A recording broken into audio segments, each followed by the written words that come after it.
24শে December থেকে শুরু হওয়া 22তম রাজস্থানী মেলা আপনো গাঁও আজ ছিল শেষ দিন।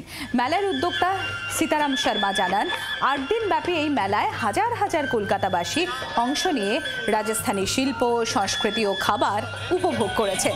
প্রথমবারের মতো মেলায় খাটু শ্যামজি খুব সুন্দর এক দরবারও আয়োজন করা হয়। কিড জোন, অ্যাডভেঞ্চার জোন এবং কুবের কা খাজানা, ক্যামেল রাইড, রাজস্থানী লোকশিল্পীদের উপস্থাপনা মেলায় আকর্ষণের অন্যতম কেন্দ্রবিন্দু ছিল। এই যে মেলা যেটা আছে গত 21 বছর থেকে এখানে হচ্ছে। আমরা এটা করার জন্যে সবার সহযোগও পাচ্ছি, গভর্নমেন্টের সহযোগ আছে আমাদের এখানে, আর এখানে যারা নিকো পার্ক যাদের আছে ওদেরও সহযোগ। প্রায় রোজ 10 থেকে 12,000 লোক মেলা ভিজিট করতে আসছে। এই 24, 25, 26 তারিখে যখন ক্রিসমাসের টাইম থাকে সে সময় ইয়াং ছেলে মেয়েরা খুব আসছে। মানে ওরা কি হচ্ছে যে এইখানেকার যে কালচার আছে ওই কালচারের একটা বিরাট আমরা দেখছি লোকদের পার্টিসিপেশন আমাদের হচ্ছে।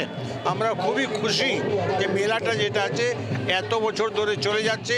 আমরা তার জন্যে আমি খুবই ঋণী আছি গভর্নমেন্ট অফ ওয়েস্ট বেঙ্গলের, যারা আমাদেরকে পুরোপুরি সাপোর্ট করছেন। বাংলার আওয়াজ, বাঙালির আবেগ, জি 24 ঘন্টা।